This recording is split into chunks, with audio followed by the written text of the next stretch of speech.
بسم اللہ الرحمن الرحیم۔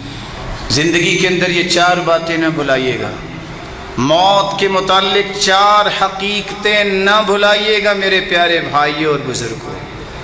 جو طے شدہ رزق ہے اللہ نے جو لکھا ہے میرے اور آپ کے لیے، جب تک میں اور آپ اس کا آخری قطرہ پانی کا اور آخری وہ حصہ رزق کا کھا نہیں لیں گے ہمیں موت نہیں آئے گی۔ پھر سنیے، جو میں لکھوا کے آیا ہوں، جو طے شدہ ہے، ایک پانی کا قطرہ اور ایک ٹکڑا بھی جو میں نے کھانا ہے، جب تک وہ میں کھا نہیں لوں گا اس سے پہلے مجھے موت نہیں آئے گی۔ رسول اللہ صلی اللہ علیہ وآلہ وسلم نے فرمایا انہ لا تموت نفس حتی تستکمل رزقها، صحیح ترغیب کی روایت 1702، جب تک اپنا پورا رزق کھا نہیں لیں گے کسی کو موت نہیں آئے گی۔ یہ ایک حقیقت۔ دوسری حقیقت، جو وقت مقرر ہے اس سے ایک سیکنڈ بھی پہلے موت نہیں آئے گی، ایک سیکنڈ بھی پہلے موت نہیں آئے گی۔ اس لیے اس میں پریشان نہیں ہونا چاہیے کہ کیا بنے گا، کہیں موت نہ آ جائے۔ جو لکھا ہے وہ آ کے رہنی ہے۔ موت کا کوئی علاج نہیں ہے، بیماریوں کے علاج ہے۔ اس لیے موت کی حقیقت سمجھنی چاہیے، پہلے نہیں آئے گی، وقت مقرر پر آئے گی۔ اگر وقت مقرر پر آنی ہے، اللہ نے کہہ دیا ہے، تو پھر اللہ کا فیصلہ اچھا ہوگا۔ میری خواہشیں پھر اچھی نہیں ہوں گی کہ میں اور زندہ رہتا، فلاں اور زندہ رہتا۔ اللہ کے رسول کے بارے میں صحابہ کیا کہتے ہیں؟ فاطمہ کیا کہہ رہی تھی کہ اگر صبت علی مصائب لو انہا صبت علی الایام صرن لیالیہ، اتنے غم آئے، اگر دنوں پہ غم آتے تو دن راتیں بن جاتی۔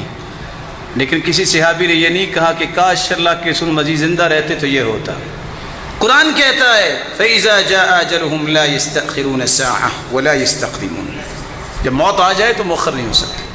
تیسری حقیقت، جس سبب کی وجہ سے موت آنی ہے وہ بھی طے ہے۔ کسی کو بغیر سبب کے موت آئے گی، کسی کو ہچکی آئے گی، کوئی مسکراتا فوت ہوگا، کوئی روتا فوت ہوگا، کوئی سویا سویا فوت ہو جائے گا، کوئی میدان جہاد میں جائے گا، کوئی بیماری سے، کسی کو زندگی میں بیماری لگے گی نہیں۔ من لم يمت بالسيف مات بغيره تعددت الاسباب والموت واحد، جو موت سے نہیں مرتا اگر لیٹا ہوا بھی تو فوت ہو جاتا ہے۔ اس لیے یہ کہنا کہ میں اس سے مر جاؤں گا یہی غلط نظریہ ہے۔ موت کا سبب اللہ کی طرف سے طے ہے، وہ نہیں بدل سکتا، اسی سبب سے موت آئے گی۔ اور سبب جو ہے وہ مسبب الاسباب زیادہ جانتا ہے کیا سبب ہے۔ اللہ عز و جلال نے جو لکھا ہے اسی کے مطابق ہی ہونا ہے۔ اس لیے مسکراتے خالد بن ولید ساری زندگی موت کے پیچھے بھاگتے رہے، موت نہیں آئی۔ موت آگے آگے اور سیدنا خالد پیچھے پیچھے، کہاں کہاں نہیں گئے۔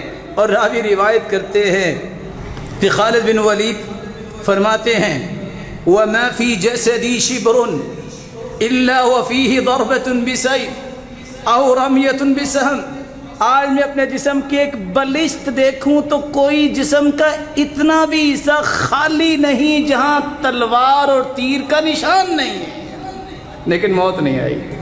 اور جب وہ جا رہے تھے تو کہہ رہے تھے جاؤ بزدلوں کو میرا پیغام دے دو، فَلَا نَامَتْ أَعْيُنُ الْجُبَنَاءِ، یہ بزدلوں کو نیند نہیں آتی کہ موت نہ آ جائے، ان بزدلوں کو کہہ دو میں موت کے پیچھے رہا، موت نہیں آئی، میں شہادت مانگتا رہا، مجھے میدان میں نہیں آئی، آج میں چارپائی پہ فوت ہو رہا ہوں۔ مَنْ طَلَبَ الشَّهَادَةَ بِصِدْقٍ بَلَّغَهُ اللَّهُ إِيَّاهُ وَلَوْ مَاتَ عَلَى فِرَاشِهِ، جو شہادت کا طالب ہوتا ہے اس کی سچی نیت کو دیکھ کے وہ اپنے گھر میں چارپائی پہ فوت ہو تو وہ شہید ہی ہوتا ہے۔ اور آخری بات، جگہ کا بھی اللہ نے تعین کیا، یہاں موت آنی ہے۔ کتنے لوگ کہتے ہیں میں نے پاکستان نہیں جانا، فوت ہو جاؤں گا، اور ہم جانتے 40 سال بیرون ملک میں رہے، 10 سال صرف اس دن آئے پاکستان میں بیماریاں بڑی ہیں، فوت ہو جائیں گے۔ اللہ کی حکمت ہے جس دن آئے دوسرے دن فوت ہو گئے، طے تھا۔